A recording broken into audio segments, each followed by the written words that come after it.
everyone. You're probably going to hear some sniffles during this recording because my allergies are absolutely miserable right now, so I want to go ahead and apologize for the sniffles.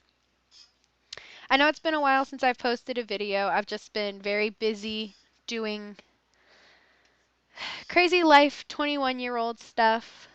So today I will be reading La Mala Hora. It's a scary story and urban legend from the folklore of New Mexico. The name means evil hour or evil one. It's also known as La Malhora, La Malagora, and the evildoer. So there's all that fun stuff. As always, the link to the story will be in the description so you can read along if you would like to. And let's get started.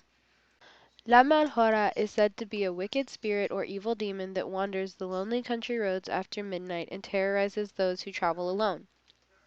It usually lurks in the darkness at a crossroads, waiting for any unwary traveler to cross its path. According to some, it is more feared than the devil. It appears as a large black lump constantly moving and changing shape. It can also change size rapidly, growing larger and smaller. They say it looks like a ghostly black shroud or large black cotton ball. Anyone who is unfortunate enough to set eyes on the demon runs the risks of being driven insane. It tries to hypnotize and paralyze anyone who happens to encounter it at night. When it attacks, it suddenly rushes towards the unwary, envelops him, and suffocates him. The following morning, the poor wretch is found dead at the side of the road. At other times, it transforms into a wicked woman, a female personification of evil. She appears wearing black clothing, her hair long and unkempt.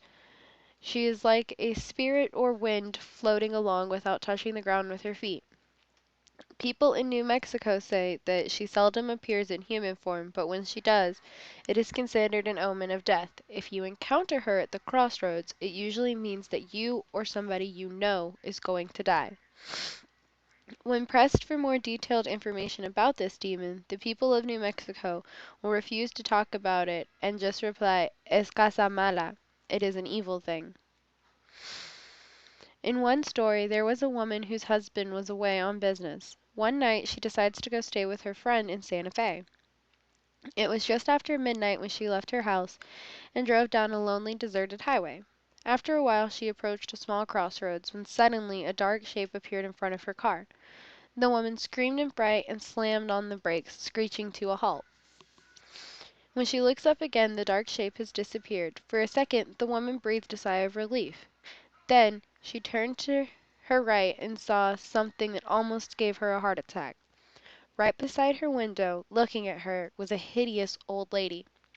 She had the twisted face of a demon, glowing red eyes, and short, pointed teeth. The demonic lady began clawing at the windows, trying to break the glass. Terrified, the woman put her foot down on the accelerator, and the car took off down the road. For a few terrible moments, the demonic lady ran alongside the car, still clawing at the window. Then the car sped up, and she fell behind. The woman looked in her rearview mirror. The last thing she saw was the demon growing taller and taller until it was as large as a tree. When the woman reached her friend's house, she ran inside and locked the door behind her. The woman explained what had happened at the crossroads, and her friend gasped in horror. "It must have been La Malora," her friend said, "the evil one. They say she only appears at the crossroads when someone is about to die." The woman was overcome by a feeling of dread and impending doom. She couldn't sleep a wink that night. She waited until the morning and then drove home. She made sure not to drive past the crossroads again, fearing that the demonic lady would appear once more. When the woman reached home, she found the police car waiting in her driveway. The officers approached her, asked her name, and broke the terrible news to her. Her husband had been mugged on his way back to his hotel the night before.